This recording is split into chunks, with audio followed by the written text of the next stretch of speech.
Hey everybody, welcome back to the channel. We are back with another episode of Daily Palantir. On today's show, we've got a lot to discuss. We've got a new Palantir partnership. This is the third partnership in the past 2 weeks, so it's exciting to see that international commercial in particular starting to ramp up, so we're going to be talking about that. Number 2, short report update on Palantir. The shorts are starting to cover and wear some pants, so we're going to talk about the short report update. And then finally, Shyam Sankar gave a brand new interview where he talked about the military-industrial complex, what Palantir's role is, and I wanted to highlight some really interesting things that he ended up saying. Don't go anywhere. Let's get right into it. All right, so first thing, let's get into it. We got a brand new partnership. This broke this morning. Palantir has renewed a digital transformation partnership with UniCredit for another 5 years. Now, quite frankly, I did not even know that UniCredit was a client for us. This is a large European bank. They are headquartered in Italy, so it's a international commercial partnership, which is really nice to see. Let's read a little bit off the press release. Palantir today announced that it had renewed its partnership with UniCredit to deploy the Palantir Foundry operating system to accelerate the bank's digital transformation and help increase revenue and mitigate risks. Palantir and UniCredit first partnered in 2018 as the bank sought technology that could streamline sales, spanning jurisdictions, better operationalize ML and AI, enforce policy compliance, and enhance decision-making on the front lines. Essentially, it was a lot of risk mitigation and operationalizing different products and services that they had that they could bring to market, ultimately helping them increase revenue, decrease costs. The bank chose Palantir Foundry as the operating system for the enterprise, leveraging a single, open, and integrated platform across entities and business lines and enabling synergies across the group. Palantir Foundry has recently been extended to all CE and EE UniCredit legal entities and now will be used to manage strategic use cases all over the group. In the last 5 years, Foundry has generated considerable value for both UniCredit's control functions and its commercial banking operations, driving process efficiencies and improving campaign management. For example, UniCredit noted that over the course of 2023, advanced analytics and propensity models and Foundry helped the bank generate a four-fold increase in customer redemption of protection products through better targeting, which is not bad. I mean, it could probably, it's a reasonable argument for why Palantir or why UniCredit is choosing to go with Palantir for another 5 years. Palantir has long been a proud partner to some of the world's top financial institutions. Executive Josh Hare said, "We're honored that UniCredit has placed its confidence in Palantir once again and look forward to furthering the bank's digital transformation." This is a really cool press release. This is really cool to see this happen today. Why? Because as I tweeted about this morning, this news comes after 3 partnerships in the last week. So this is technically our 4th partnership over the past 2 weeks. We've got a $40 million Fujitsu extension in Japan. Fujitsu is a technology consulting firm that's now leveraging Foundry and AIP and large language models to their clients. They're going to be able to use Palantir. So that's a really good international partnership we got. We got a partnership with Plaskred. This came out yesterday, a waste management company. I talked about that yesterday, how they're going to be using LLMs to help them remove waste from the environment and just essentially integrate AI into their entire operations.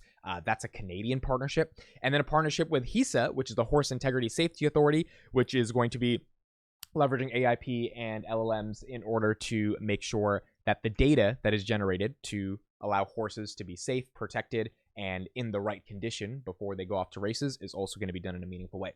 So you've got the HISA partnership, you've got the Fujitsu extension, you've got the Plaskred partnership, and now you've got the UniCredit 5-year extension. I don't know what that's worth.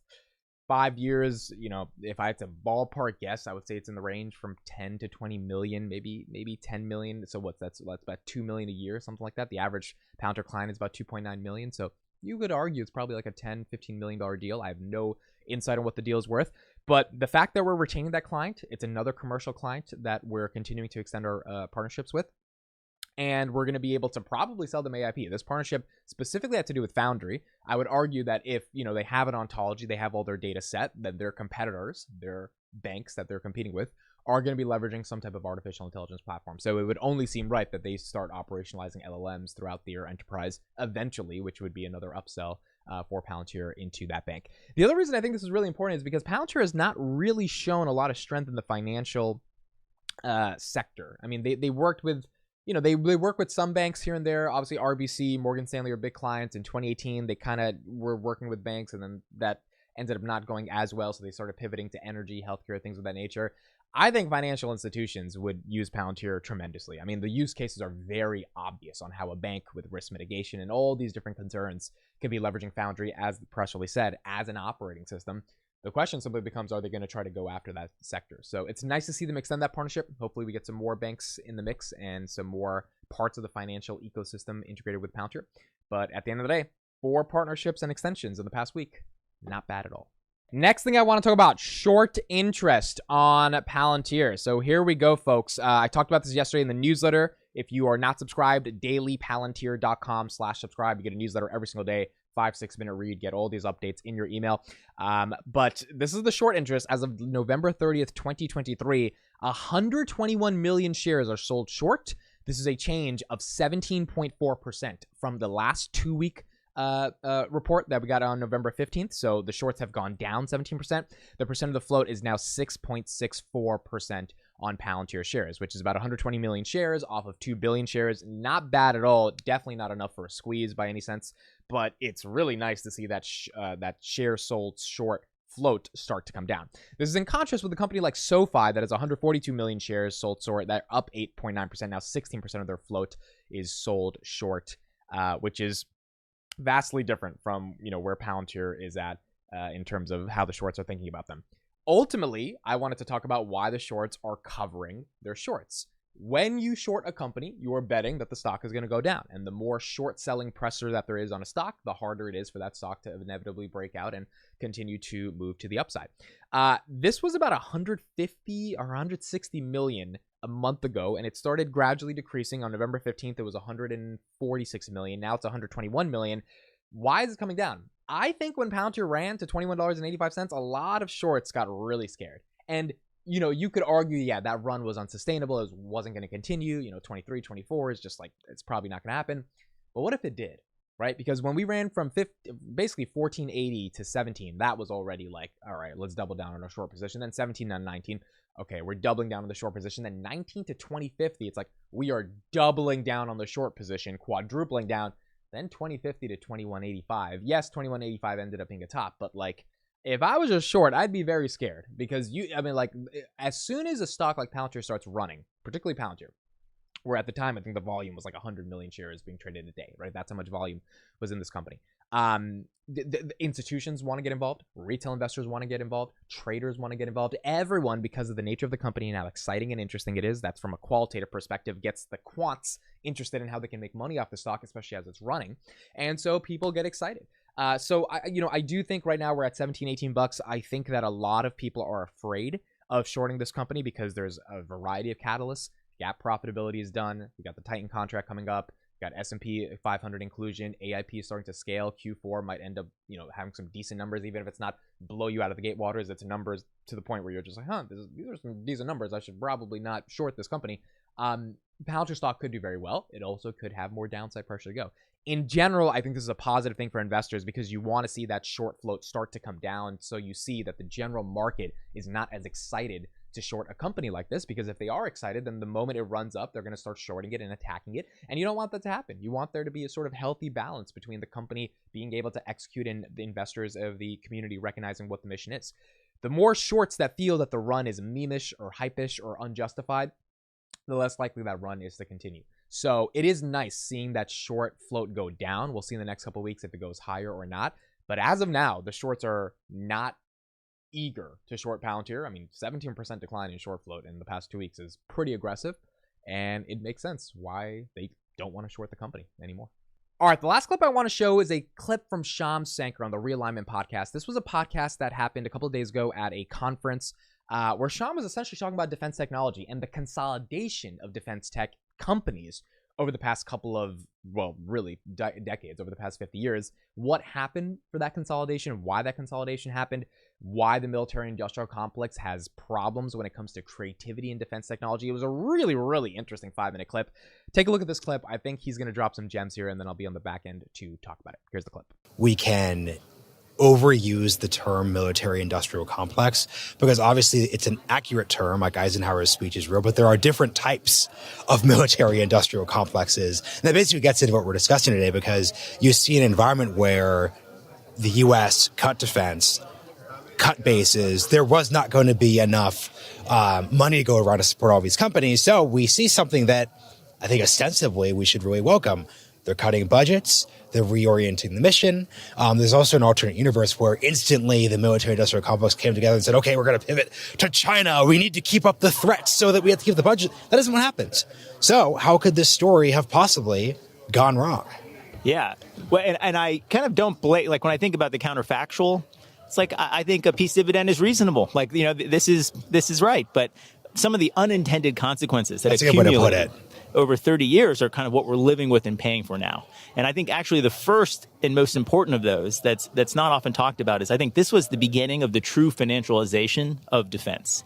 These companies went from being about new venture formation, innovation and risk, high value R&D against mission needs because you had this exigent threat to there was no exigent threat. So what does the business become? The business becomes mergers and acquisitions. It's literally what they're asking you to do. It becomes about leverage ratios. It creates an opening for private equity to get involved. New venture formation becomes about consolidation. And when you have consolidation, it breeds conformity. And so the whole business side of defense, I think, really came out of this.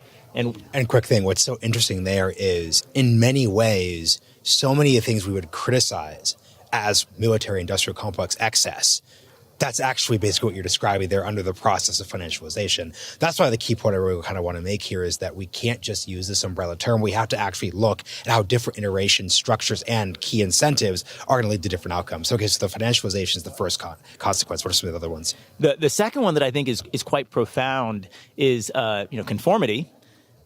Really bred a lack of founders. It's been 30 years since the department has really had to deal with the difficult personalities that kind of typify founders or creatives and the consequences of that. So, you think about someone like Kelly Johnson, maybe not a founder in the literal sense, but I would say he's the founder of Skunkworks at Lockheed Martin. He's an inventor. Yeah, he's an inventor, exactly. And, he was famously, as a 23-year-old, total amateur, looked at a 2D drawing and critiqued a senior engineer like why this plane is screwed up. And the senior engineer wanted to get rid of him and say, okay, well, if you're so good, why don't you fix it? And he did. And this guy built like 26 airframes in his lifetime. He built the U-2 in 9 months. So these people are special and you need them, and they're difficult and they're complicated. Maybe another internal example would be like John Boyd, famous for coming up with the OODA loop, changing how we do fighting in the Air Force. I mean, people couldn't stand him. He was, thank goodness there was a 3-star general always kind of protecting him until the last moment. But this is a seminal figure who couldn't make general. And so that space, that need for the creatives, I think we lost it. We lost the ability to tolerate it is probably the right way of saying it. And kind of the question here that I kind of wonder, and in your actual speech, there's a presentation slide, and there's some examples of other types. So Henry Kaiser, famous shipbuilder during World War II, Bill Knudsen, taking his innovations from the auto industry and bringing them to the actual arsenal of democracy itself. It seems as if the defense industry you're describing in the 1990s, it's not just that, let's say, when that arrogant lieutenant colonel like John Boyd is throwing his weight around too much and then is slapped down, but is now okay because it's the Cold War and the stakes are high. It's also that those people wouldn't be attracted to that defense industry in of itself. So there's not even an opportunity for John Boyd to get slapped down because a financialized, private equity, Wall Street centric defense industry is not the type of place where you'd want those rebel personalities would even be attracted to. And I think that's what we kind of empirically saw, right? They migrated towards different types of tech companies in the Valley. And we're seeing the opportunity with the amount of capital that's being deployed in defense tech today. We're seeing the return of these sorts of folks. And that's a big part of what I've been spending time on is how do we help them succeed? How do we repave the way of what we had before? Recognizing how important that role was in the lead up to and through World War II. So forget about the Cold War for a second. The role, we talk about the arsenal of democracy, but it was, Henry Kaiser, not the Kaiser Company at the time. It was John Northrop, not Northrop Grumman. It was Glenn Martin, not Lockheed Martin. And so we kind of think of these as almost like big faceless institutions at this point. But they were all really founder-driven, highly creative, highly innovative enterprises driven by personalities. I just did a conversation with Joe Lonsdale. I'm not sure which is going to air first, so apologies to the listeners. But basically, he makes this point that we are kind of at a decentralizing moment in our society. So it's not the 50s, it's not the big institutions.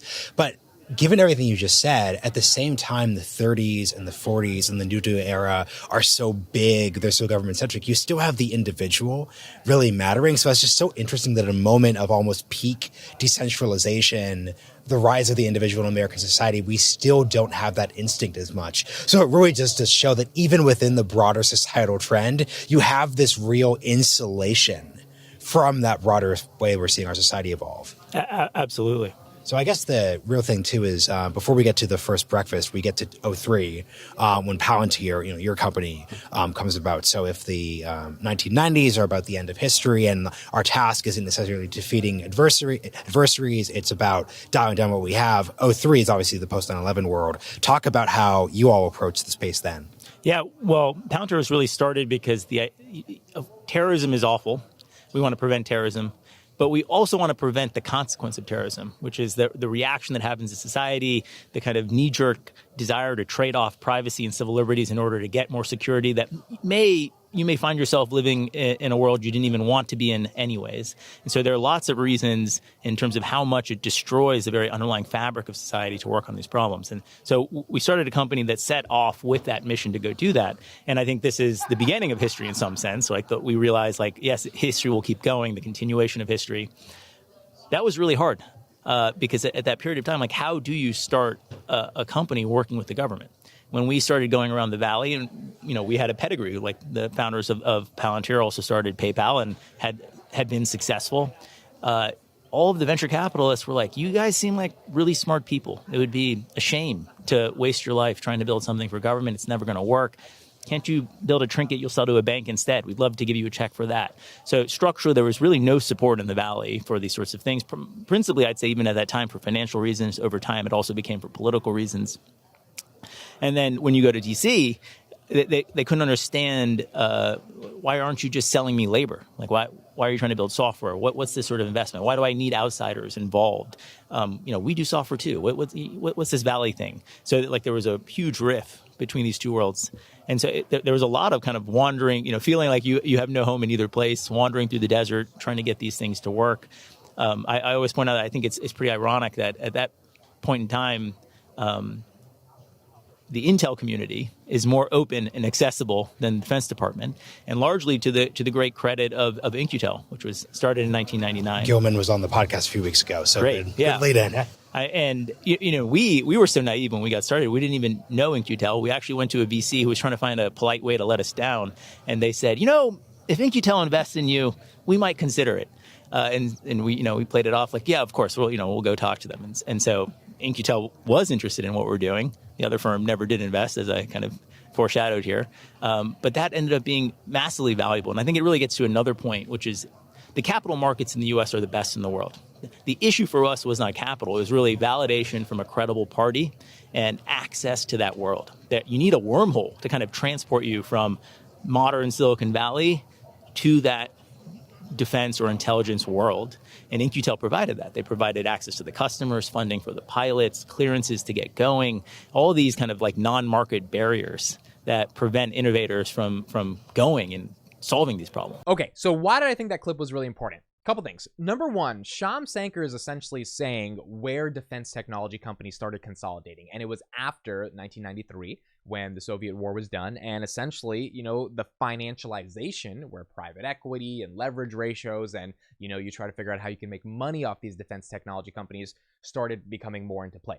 So his argument is the mission around defense technology started to fade, right? The innovative nature of the R&D, why we build companies for for defending, Western values in this case, for defending countries and their sovereignty, that started to dissipate. And the argument started to be, how can we get into more wars in order to create more money? And Shyam is saying that's not a good thing, right? Palantir's entire argument is not we want to have wars so that we can make more money. Their argument is things that are bad that happen, are you prepared for them when they happen? And how can you have a unique set of technology, not just more guns and helicopters? This is why Karp, in his letter to Congress the other day, was stressing that it's not about just having weaponry. It's not about just having more bombs. It's about having the technology so that you can actually act in a meaningful way and prevent these things from happening. In fact, Palantir's entire origin story was created after 9/11 to be able to make sure another 9/11 doesn't happen again. That type of innovation, which is the key word here, which is what Shyam Sankar speaks about, and I'll link the full podcast below in the description. That type of innovation is actually where defense tech has failed over the last 50 years, in his opinion, because we haven't been innovating. We've been focusing on guns and helicopters and bombs, but not focusing on innovative technology solutions, which is the heart of Silicon Valley defense tech companies that started 50 years ago to be able to get us out of those wars. that culture has dissipated. And so Shyam's argument here is that in order to have that culture, in order for the government to deal with the founders that have these weird, quirky personalities, you look at someone like Palmer Luckey, who's at Anduril, you've got to embrace them in a much more meaningful way. You've got to allow them to be creative. You have to give them the freedom and room to operate, to innovate, to make mistakes. And inevitably, those solutions that they come up with, those solutions that are going to be crucial to being able to stop something like a Chinese invasion of Taiwan or help Taiwan be more protected if it were to happen, that's what's going to be required, not just more guns and whistles. And so I thought this was a really just interesting take by Shyam Sankar, because obviously we're seeing a ton of money flow into defense tech. We're seeing a ton of VCs at the tunes of tens of billions of dollars invest to find the next Palantir, the next Anduril, and they want to find these companies because they're recognizing that in the geopolitical landscape that we're operating in, the United States is going to have to spend, which is what CARP has been signaling over the past couple months, more money on AI in defense. It's just not going to work if they don't spend enough money on defense tech, because defense tech is here to stay and geopolitical problems are not going anywhere. And so Shyam's argument is we need to be creative, we need to embrace founders, we need to allow them to have the freedom, and we need to not be consolidated just into these larger hardware companies that build guns, and we need to allow software to be free. That's why he keeps talking about Palantir as the world's first and the America's first software prime, in order for defense technology to actually have the innovation that can create sustainable cultures and sustainable practices in the defense ecosystem writ large. So I thought it was a fantastic interview. I thought it was really interesting. Obviously, Shyam Sankar plays a large role communicating Palantir's role in the defense space. I'll link the video in the description below. You guys can check it out. But I thought it was an awesome performance by Shyam Sankar. All right, that's it for me. Thank you guys so much for listening and watching. Let me know your comments on the short report by Palantir, this new partnership we got, and your thoughts on what Shyam said on that podcast. If you have not subscribed, dailypalantir.com/subscribe, dailypalantir.substack.com. Please subscribe. Free email newsletter every single day. I think you guys will enjoy it. It's a roundup of the day's news every night around 9-10 p.m. And yeah, thank you guys so much for listening and watching. I appreciate all the support on these episodes every single day. It's the most fun in the world to be able to do it. Thank you all for being here. I'll see you guys in the next one.